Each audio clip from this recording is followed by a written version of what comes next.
नमस्कार। आपका अखबार के संक में आपका स्वागत है। मैं हूं प्रदीप सिंह। पश्चिम बंगाल में विधानसभा चुनाव के नतीजे से जो राजनीतिक भूकंप आया है, और बल्कि मैं कहूँगा उसमें सामाजिक भूकंप को भी जोड़ लीजिए। पश्चिम बंगाल में राजनीतिक भूकंप पूरे देश में आया, सामाजिक और राजनीतिक भूकंप दोनों पश्चिम बंगाल में आया। उसका एक और दृश्य बल्कि कहें देखने को मिला कल दक्षिण 24 परगना के सोनापुर में एक कार्यकर्ता की मौत हो गई। टीएमसी के लोगों का आरोप है कि वो चुनावी हिंसा में उसकी मौत हुई। स्थानीय लोगों का कहना है कि वो गुंडा था, गुंडागर्दी करता था, ड्रग्स लेता था, ड्रग्स के ओवरडोज से उसकी मौत हुई। खैर, उस तो किस वजह से मौत हुई ये तो जांच में पता चलेगा, लेकिन अभिषेक बनर्जी संवेदना व्यक्त करने के लिए उसके घर पहुंचे। ये भी बड़ी सामान्य बात थी। लेकिन उस इलाके की महिलाएं, और ये याद रखिए, ये बीजेपी कार्यकर्ता नहीं थी, ये महिलाएं तैयार थीं सड़े हुए अंडे लेकर अभिषेक बनर्जी का स्वागत करने के लिए। उस कार्यकर्ता के घर के बाहर महिलाओं ने घेरा डाल दिया। अभिषेक बनर्जी निकले तो उन पर जूते फेंके गए, चप्पल फेंका गया, चोर चोर का नारा लगा, सड़ा हुआ अंडा फेंका गया, और उसके अलावा जो है उनकी पिटाई भी हुई। उनको बचाने में उनके साथियों को, यहाँ तक कि पुलिस वालों को दिक्कत हुई। उनको हेलमेट पहनाकर किसी तरह से भीड़ में से निकाला गया। ये याद रखिए, वो अभिषेक बनर्जी हैं जो अभी ज़्यादा पुरानी बात नहीं हुई। इसी विधानसभा चुनाव के दौरान अपनी गाड़ी के बोनट पर खड़े होकर ज़ोर ज़ोर से बोल रहे थे कि अगर गृह मंत्री अमित शाह अपने पिता की संतान हैं तो 4 मई के बाद बंगाल में रुक कर दिखाएं। उसके अलावा आम लोगों को, खासतौर से भाजपा समर्थकों को धमकी दी। कहा कि पिछली बार तो मैंने छोड़ दिया था, मतलब छोड़ दिया था तब ये हाल हुआ था, इतने बड़े पैमाने पर हिंसा हुई थी। इस बार मैं आपका हिसाब खुद करूँगा, मैं अपनी निगरानी में सब करूँगा, और मैं देखूँगा कि तुम्हारा कौन सा बाप दिल्ली से बचाने के लिए आता है। फिर उन्होंने कहा CRPF, CISF, ITBP, income tax, ED, CBI, high court, supreme court, prime minister, दूसरे सेंट्रल मिनिस्टर्स और बीजेपी के बाकी राज्यों के मुख्यमंत्री, इन सब पर एक हवाई चप्पल भारी है। उनका इशारा ममता बनर्जी हवाई चप्पल पहनकर चलती थी उनकी ओर था। वो अभिषेक बनर्जी कल जो है दिखा रहे थे, देखिए मेरे कपड़े फाड़ दिए, मेरा क्या हाल बना दिया, और मुझे मारने की कोशिश हुई, मेरी आंख पर चोट लग गई। ये सब रोना रो रहे थे वही अभिषेक बनर्जी जो चुनाव के दौरान दहाड़ रहे थे। तो शेर को मिमियाती बिल्ली कैसे बनाया जाता है ये पश्चिम बंगाल की जनता को अच्छी तरह से मालूम है। जब तक जनता चुप थी तब तक इस बिल्ली को ही ये गुमान हो गया था कि ये शेर है। अक्सर हो जाता है लोगों को, लेकिन उनका, ऐसे लोगों का बुखार भी जनता ही उतारती है। काकोली घोष दस्तीदार शुवेंदु सरकार में कैबिनेट मिनिस्टर है। उनसे जब इस बारे में प्रतिक्रिया पूछी गई तो उन्होंने कहा जो हुआ अभिषेक बनर्जी के साथ नहीं होना चाहिए था, गलत हुआ, लेकिन इसके लिए जिम्मेदार अभिषेक बनर्जी ही है। उन्होंने याद दिलाया अभिषेक बनर्जी को कि डायमंड हार्बर में जब पिछले चुनाव यानी 2021 के चुनाव के दौरान उस समय के भाजपा के राष्ट्रीय अध्यक्ष जेपी नड्डा की कार पर हमला हुआ था, तब अभिषेक बनर्जी क्या बोले थे? उन्होंने कहा ये तो जनता का गुस्सा है, इसमें हम क्या कर सकते हैं, जनता अपनी नाराज़गी प्रकट कर रही है, इससे हमारा कोई लेना देना नहीं। तो अब भी जनता अपनी नाराज़गी ही प्रकट कर रही है। फ़र्क ये है कि वो प्रायोजित था, ये स्वतः स्फूर्त है। इतना फ़र्क है दोनों में। जो गुस्सा 15 साल से भरा हुआ था लोगों के मन में, वो फूटकर बाहर आ रहा है।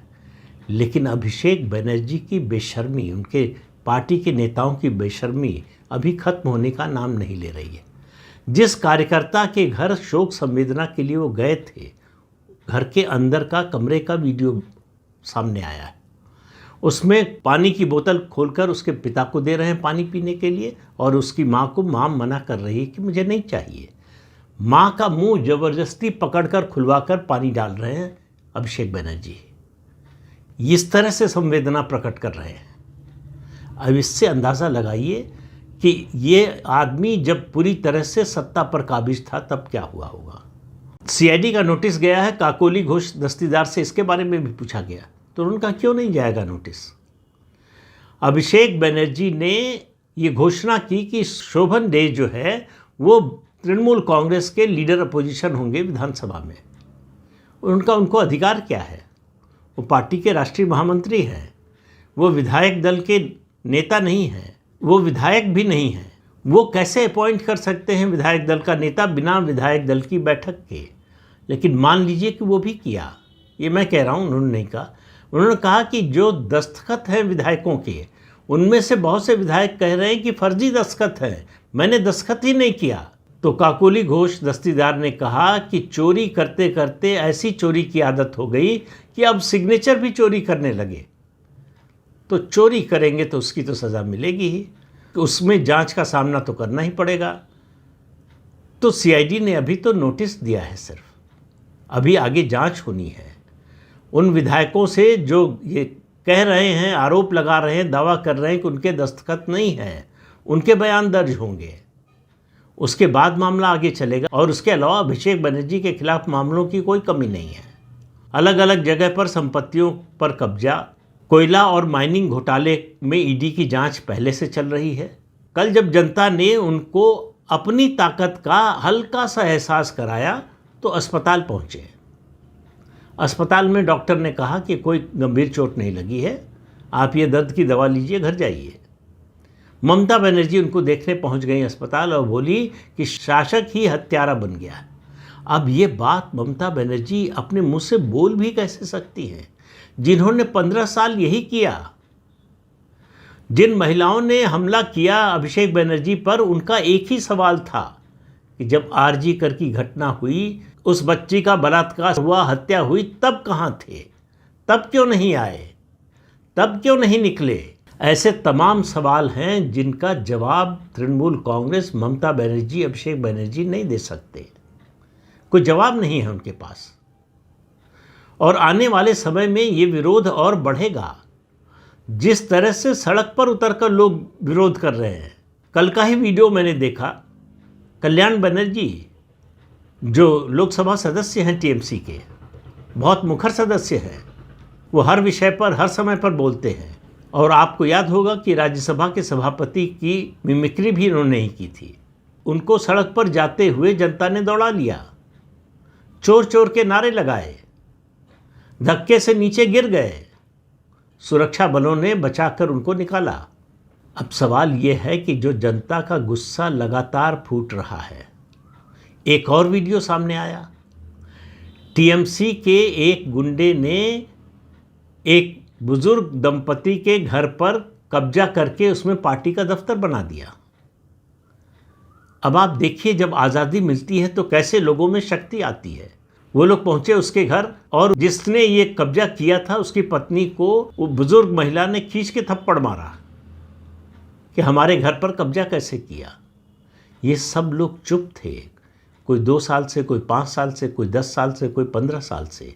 उनके घरों पर कब्जा करके जो है पार्टी का दफ्तर बना दिया, या घरों पर कब्जा करके खुद काबिज हो गए, उनको घर से निकाल दिया। ऐसी घटनाएं 1-2 नहीं, सैकड़ों हजारों की संख्या में है पश्चिम बंगाल में। आतंक का ऐसा राज किसी राज्य में 1947 से अभी तक शायद ही चला हो। इसका मुकाबला अगर कोई कर सकता है तो सीपीएम का 34 साल का पश्चिम बंगाल में ही जो राज था वही कर सकता है।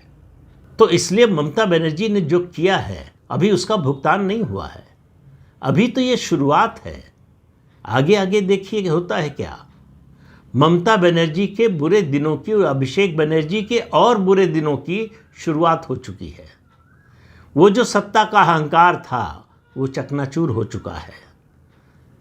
काकोली घोष दस्तीदार ने बिल्कुल ठीक कहा कि इनको लगता था कि इनको कोई हटा नहीं सकता, ये इनडिस्पेंसिबल हैं और हमेशा इनकी सत्ता रहेगी। ये भूल गए कि जनतंत्र में आखिरी बात जनता की होती है, उनका आखिरी वाक्य जनता लिखती है। ये हमेशा याद रखना चाहिए और मैं कह रहा हूँ सभी दलों को याद रखना चाहिए। कि डेमोक्रेसी में जनता से बड़ा कोई नहीं है, जनता से ऊपर कोई नहीं है, जनता से शक्तिशाली कोई नहीं है। ये जो सत्तारूढ़ दल के या विपक्ष के भी नेता जो ताकतवर दिखते हैं, बाहुबली दिखते हैं, इनकी ताकत, इनका बाहुबली का अंदाज तभी तक है जब तक जनता चुप है, जब तक जनता शांत है, जब तक जनता का मुंह बंद है।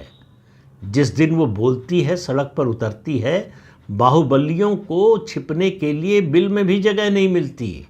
वो पुष्पा था ना फालता का, पुष्पा हूँ झुकूंगा नहीं, वो अब किस बिल में छिपा हुआ है पता नहीं है। पता नहीं अभिषेक बनर्जी को पता है कि नहीं। चुनाव नतीजा आने के तुरंत बाद बयान आया ममता बनर्जी का कि अब मैं इंडी गठबंधन को मजबूत करूंगी, सबको इकट्ठा करूंगी बीजेपी के खिलाफ।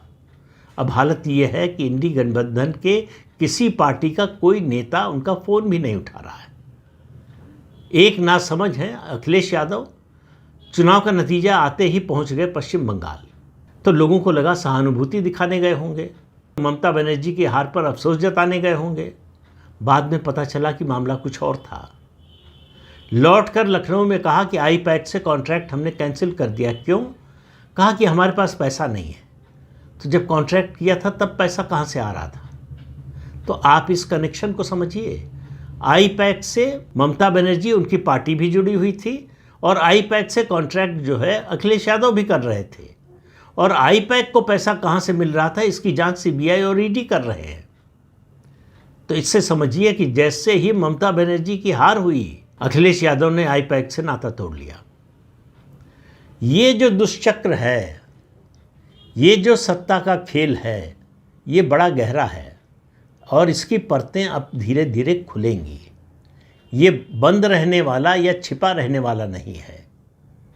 पश्चिम बंगाल में जो जनमानस है इस समय, वो तृणमूल कांग्रेस के साथ क्या करना चाहता है इसको समझना मुश्किल नहीं है।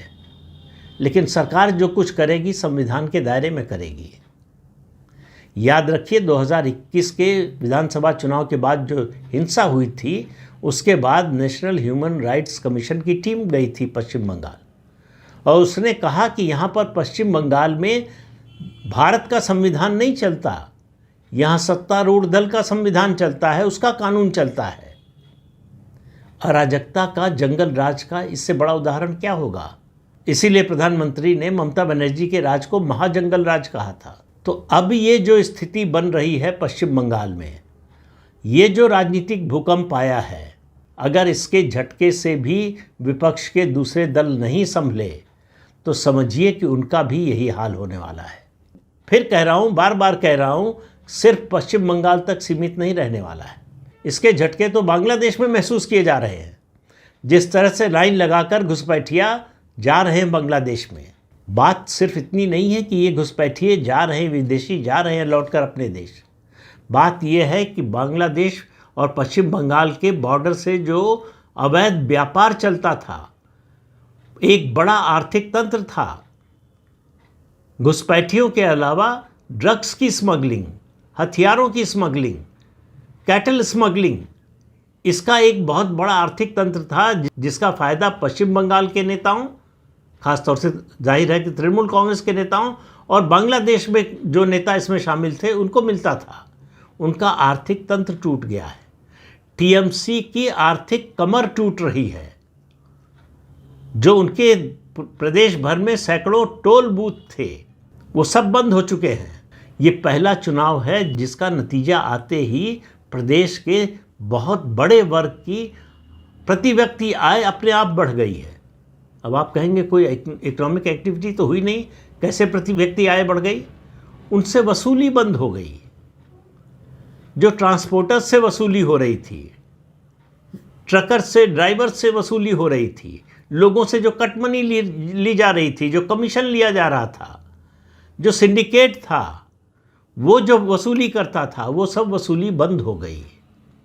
तो जाहिर है कि वो पैसा उनका बच गया।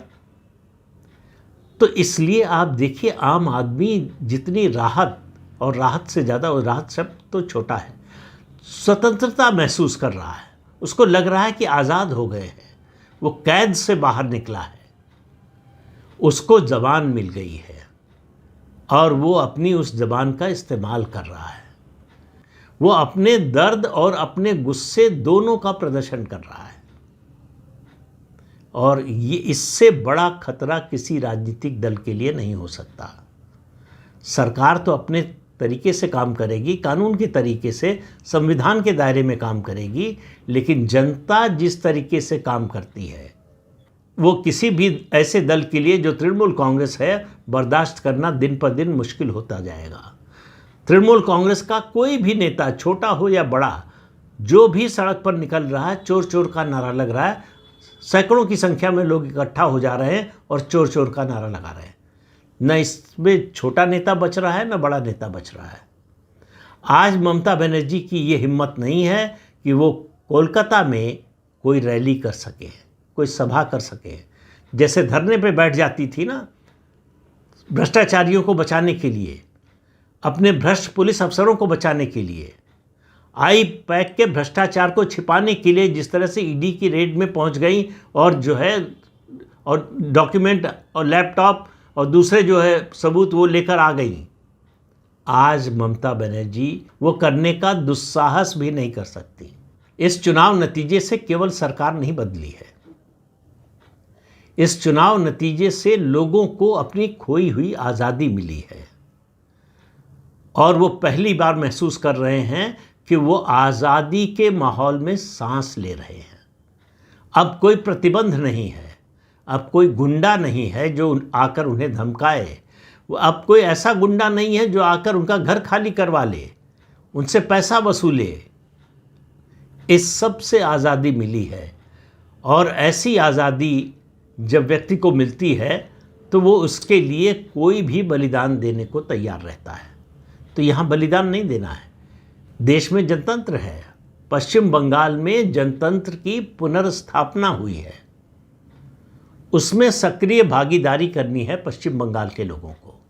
जो आज़ादी मिली है उसका सदुपयोग करना है प्रदेश के विकास के लिए, सामाजिक सद्भाव के लिए, और उसके अलावा संस्कृति की रक्षा के लिए।